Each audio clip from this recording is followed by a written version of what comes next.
Bonjour à tous, on commence cette revue de presse du côté de la Belgique. Mercredi soir, la Jupiler League a communiqué sur sa volonté d'arrêter définitivement la saison et donc de ne pas poursuivre pour terminer l'exercice durant l'été. Il faut dire que sur les 30 journées de championnat, 29 ont déjà été jouées. Ce n'est pour l'instant qu'une proposition qui ne sera validée qu'après réunion de l'Assemblée Générale de la Ligue le 15 avril prochain. Mais depuis cette annonce, l'UEFA a tenu à réagir dans une lettre officielle en compagnie de l'ECA et de l'European League qui représentent les clubs et les ligues européennes. Dans ce communiqué, l'instance dirigeante du vieux continent a expliqué qu'abandonner leur championnat domestique était pour l'instant une décision prématurée et injustifiée. De plus, si ces derniers n'ont pas été joués jusqu'à leur terme, l'UEFA se réserve le droit de réévaluer la participation des clubs provenant de ces championnats aux compétitions européennes. En d'autres termes, l'UEFA menace les clubs belges, comme le résume la dernière heure. En Angleterre, nous vous parlions hier de la guerre des salaires qui fait rage et qui faisait les gros titres des tabloïds. Ce jeudi, rebondissement sur ce dossier. En effet, le gouvernement britannique s'est mêlé à l'affaire. Matthew Hancock, le secrétaire d'État à la santé, a demandé aux joueurs de Premier League d'accepter une réduction de salaire, comme le rapporte The Sun. Celui-ci a même évoqué la possibilité d'une taxe à l'encontre des clubs de première division s'ils ne parvenaient pas à trouver un accord sur une baisse des salaires.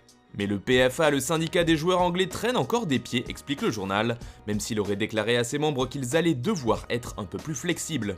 Ce discours du secrétaire d'État fait la une outre-Manche, à l'instar du Daily Express. Faites votre part, titre le média anglais.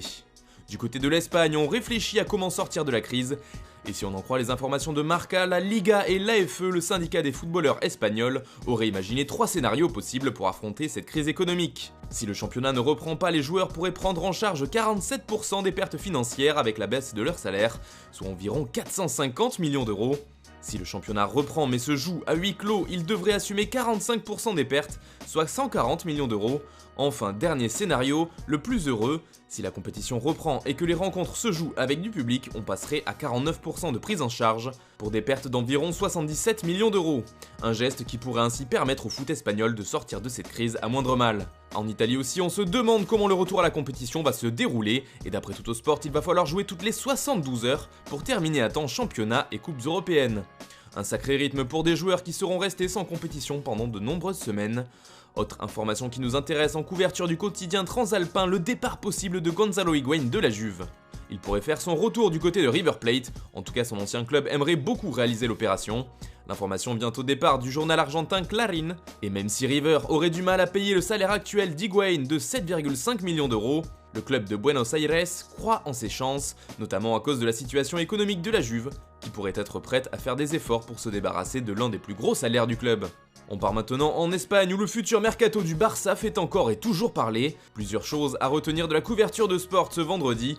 D'abord que Junior Firpo aurait donné son accord à l'Inter, lui qui est évoqué comme une possible monnaie d'échange pour réduire le coût de l'opération Lautaro Martinez.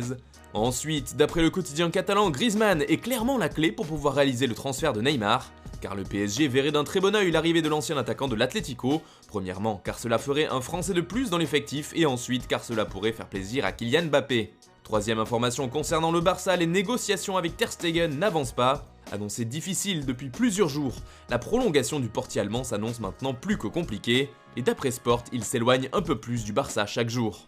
Enfin, on termine ce tour de la presse du côté du Portugal et on parle encore mercato. Alex Telles fait les gros titres du journal Record, car celui-ci intéresserait le PSG. Le club français va perdre Kurzawa qui sera libre de tout contrat cet été et penserait donc au latéral gauche de Porto pour le remplacer. Il s'agit à la base d'une information du journal espagnol Sport. Toujours à propos du marché des transferts à venir, Adrien Silva serait une belle opportunité pour le Sporting si on en croit Abola. Lui qui est prêté à Monaco sera dans sa dernière année de contrat la saison prochaine et son club Leicester est disposé à négocier, affirme le journal portugais. Voilà, c'est tout pour ce matin, bonne journée à tous et restez chez vous. On se retrouve très vite pour une nouvelle vidéo sur Foot Mercato.